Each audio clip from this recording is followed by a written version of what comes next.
Robert Kiyosaki grew up with two dads in Hawaii. One dad was rich and one dad was poor.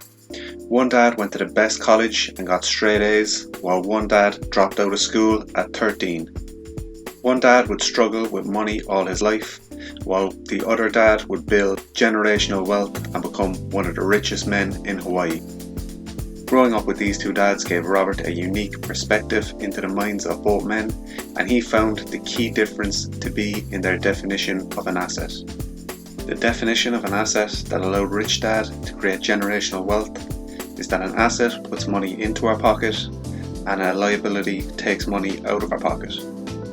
Poor Dad goes through his life acquiring liabilities that he thinks are assets. He considers his home to be his greatest investment. He upgrades his car every year, and he always keeps the latest iPhone. Rich Dad spends all his time focusing on his asset column, developing assets like businesses where he can employ people or that don't need his time, income producing real estate, and other stocks, royalties, and patents that generate income without the need for any active involvement from Rich Dad. Step 1. The rich don't work for money. Meet John and Alex. Both graduate from the same class in college, but both set out on much different paths. John gets a job at a well-known IT company in the area, while Alex decides to set up his own digital marketing business. John is excited about earning more money than he's ever earned in his life, and he takes out a loan to cover his first month's expenses and to move into a nice apartment. Alex struggles to get clients at the start, and he takes a part-time job on Saturdays to supplement his income. He keeps his expenses low and eventually gets the business off the ground and producing a good income. John is unhappy when he gets his first paycheck and he sees how much tax is taken out. And once the loan is repaid, there is barely any money for him left to save like he planned and to live his life for the next month. As soon as Alex gets money into his company, he invests it in new skills like SEO courses, and he uses these courses and the knowledge gained to increase his income further. He also learns through a course that starting a blog around his passion can actually make him some money, and he decides to start a blog as well. Both men are earning similar amounts of money by the end of the first year, but they are setting up on different paths. Alex is starting to make money work for him, while John is getting into the rat race and depending on his monthly paycheck. Step 2. Financial education. Most of us get our financial education from our parents who are broke and in the middle class themselves, and they simply don't have the knowledge to give us about building wealth and making money work for us. When we go to school, we are faced with the same problem.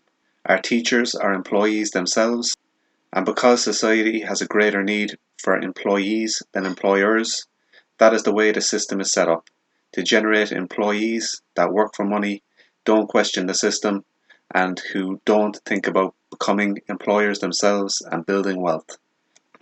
If we want to gain the financial education necessary to build wealth, we need to go out and find it out for ourselves, and this is exactly what this book helps us to do.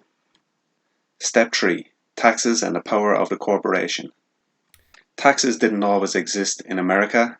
They were voted in by the poor and the middle class to tax the rich and give some money back to the poor, like the Robin Hood theory. But the rich had too much time and money on their hands, and they quickly found loopholes to protect their money from tax. The best way they found to shield their money from tax was through the use of a corporation, and that method is still available today. Employees get taxed on their earnings before they get them, and they have no chance of stopping the tax from being taken. If you put all your money into a corporation, you're only taxed at what's left at the end of the year, and you can get tax deductions for visiting conferences, buying educational courses, buying computers, hardware and software for the business, and various other expenses. In other words, you can shield your money from taxes by investing the money of the corporation into building up the assets that produce income within your business. Another key difference between the rich and the poor is that the rich shield all their money from taxes with the use of corporations. Step 4. Work to learn, don't work to earn. John's job in the IT company involves managing the systems of the business. He learned a lot at the start of the job, but the learning ended after about 3 months, and now he's just going through the gears in his job, learning nothing, and he's worried that the skills that he's used in his job are not transferable to earn the same salary at another company. When Alex was struggling at the start of his business, he took a part-time job as a salesman at a local retail store, and the skills he picked up in this job were invaluable to him, and he used those skills to take on more clients for his marketing business. He picked this job specifically because he knew he needed to improve his sales skills, and that's exactly what he did. Earning money is sometimes necessary, but we don't want to earn just for the sake of it. If we do have to work to earn money, we want to learn valuable skills as well that we can transfer into our own business. Step 5. Overcoming obstacles and fear. Everybody faces fear in their lives, and it's this fear that keeps John taking the steady paycheck while he secretly dreams about setting up his own business and moving out on his own. Alex also feared failing and not making any money with his marketing business, but he decided to push ahead anyway and meet those obstacles head on. John is offered part-time work by his job where he can work 3 days and have the other 4 days off, but he decides to turn it down because he is afraid he won't be able to generate the income to pay for his liabilities. At the end of year 2, Alex has employed people to manage his marketing business. He has 2 blogs generating 10 grand a month each, with plans to start out new blogs.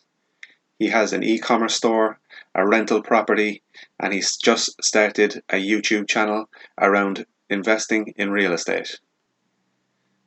Alex's asset column is full at the end of 3 years, and he continues to work on projects that he chooses where he's learning, satisfied and fulfilled. While John is still working for the paycheck, his income still is equal to his expenses, and he's too afraid to leave the steady paycheck and to strike out on his own. John now has 2 kids, a 30-year mortgage and credit card debt to pay off. He planned on saving money at the start, but those plans fell by the wayside as his expenses and his taxes grew.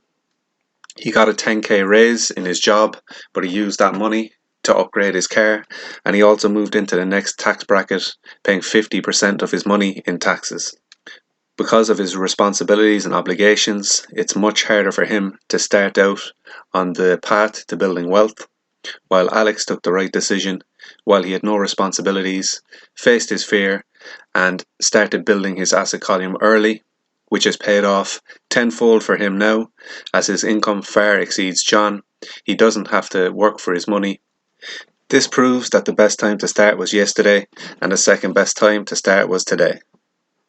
Thanks for reading our animated summary of Rich Dad Poor Dad by Robert Kiyosaki, and if you like the content, don't forget to subscribe.